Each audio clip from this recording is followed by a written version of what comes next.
Hi guys, let's talk about obstacles in our life.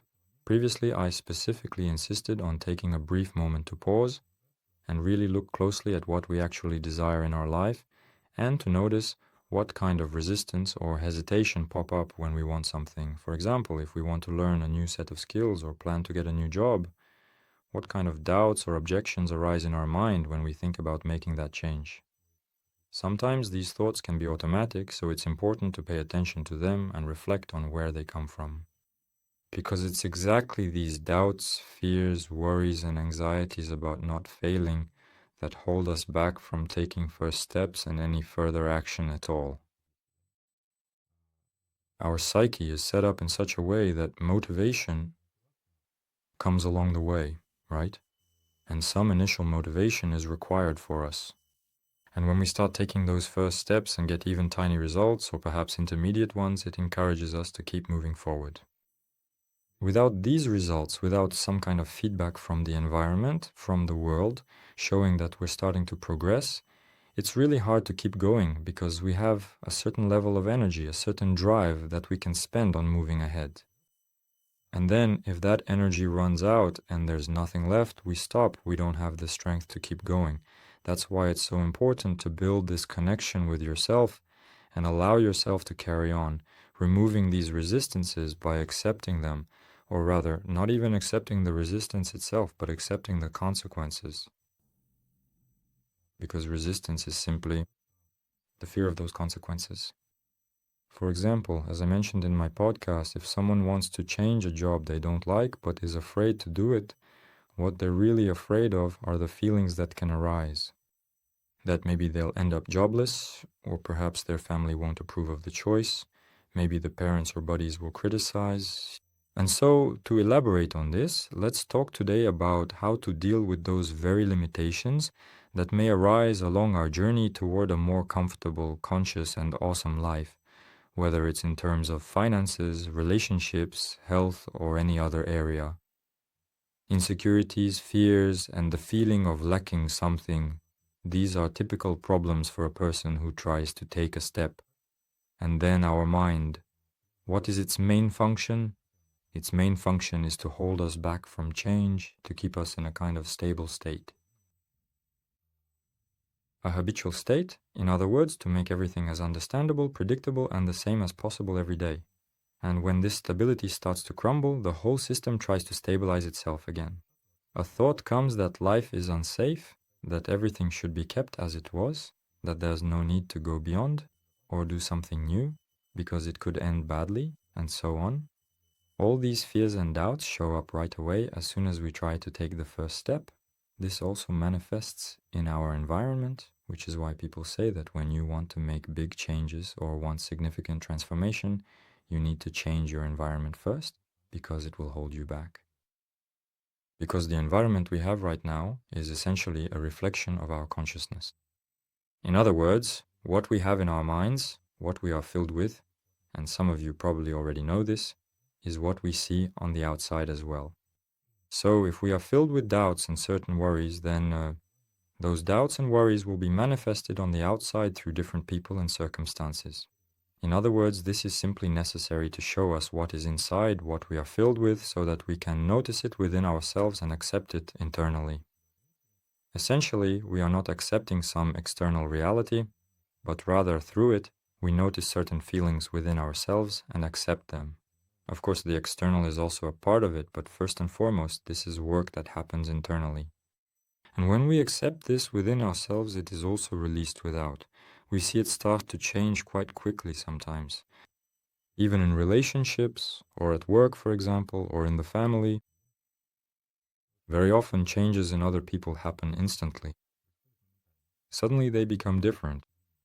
This happens when we make changes inside, when we change our attitude toward what is happening outside. For example, when we feel hurt and suddenly allow ourselves to let the resentment pass through us, to open up to it completely, then this feeling flows through us and we become free from it. And similarly does our perception. And this world, it suddenly changes, as if everything has been replaced. And the people who used to irritate us stop irritating us and behave 100% differently. And suddenly, people start treating us differently, and so on. So, this kind of magic happens when we undergo inner changes. Please write in the comments if you've ever felt something like this, when you were going through some pain, resentment, or something else within. And suddenly the outer world changes very quickly. Has anyone else experienced something like this? Please let us know. You can just put a plus sign or share your story. It's actually very interesting, and every time it looks like some kind of miracle. Every single time it seems amazing, truly amazing. Here, Olga writes that she has experienced this. This has happened to me many times, and I've already described my awakening experience, how it happened to me. Yes, through envy. When I observed all these feelings inside, all this rejection came up. A lot of pain, disagreement, and so on and so on. Well, yes, many people are writing that they've experienced this. Valentina, Sergey. Yes, this is absolutely normal. That's exactly how it works, because everything we see around us is essentially our own illusory perception.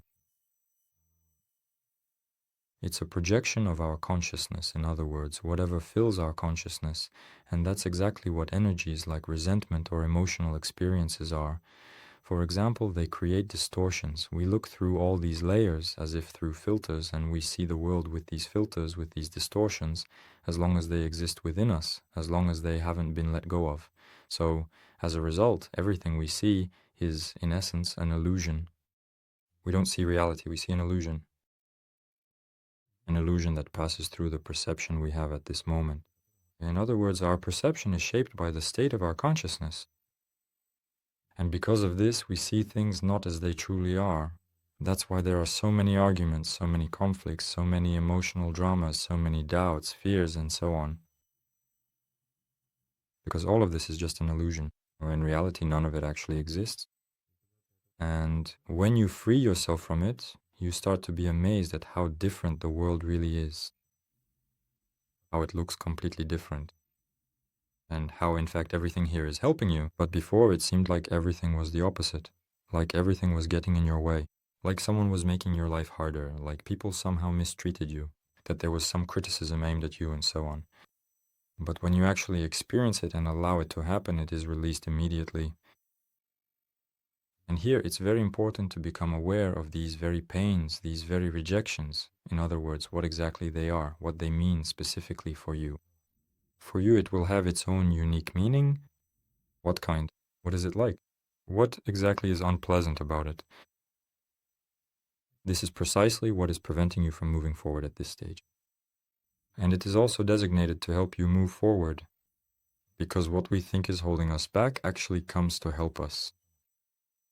So this pain, this resentment, all these experiences, these fears, they are actually objects through which we can grow tremendously. It's like a springboard, like an elevator that you can use to rise higher with the energy contained within it. Because there is an enormous amount of energy in fears, in these dramas, in these patterns we live through, which are often very painful, especially if they are intense. There is a tremendous amount of power, our energy, this resource, and this resource needs to be unlocked. It is unlocked precisely through observation and acceptance, but first and foremost, you need to become aware of this. You need to recognize the pain that exists inside you. You can share this. Observe now, or try to recall situations that caused you something very unpleasant. Write about it. I'll try to help you now so that you can understand what it is and what to do with it. Here, you need to observe the sensation itself, not to think about why it is so or why this is happening to you and so on. Don't try to find reasons or blame someone or blame karma or something else for it. Instead, try to really feel this very sensation as deeply as possible. Open yourself up to it and let it in. Because when this arises, the unwillingness to feel it creates an automatic reaction of rejection, of fighting against it. It can manifest in different ways, sometimes as simply ignoring it, just trying not to notice it, which is also a form of resistance. Or it can be a more obvious struggle, showing up as aggression or attempts to fight battles you never win, like entrepreneurs often do. I used to be like that myself. When I faced some kind of crisis, I would roll up my sleeves and think, all right, let's sort this out. I'm up to it, I can handle it.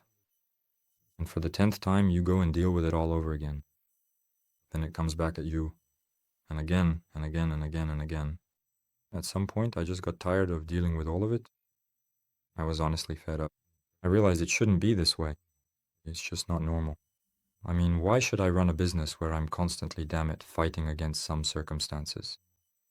Sometimes things work out for me, I achieve a new result, and I enjoy it for a week or two, or maybe a bit longer. The longest period I ever had when everything was good was about a year and a half. But then everything falls apart again, and once more you have to deal with these problems endlessly. I got tired of it, and at some point I started to notice. This went on for a very long time, but then it started happening less often as my awareness grew. And even after awakening, these resets still happened. Like when the coronavirus started, yes, I talked about that. And at some point I started to wonder, why is it happening again? Why does this keep happening?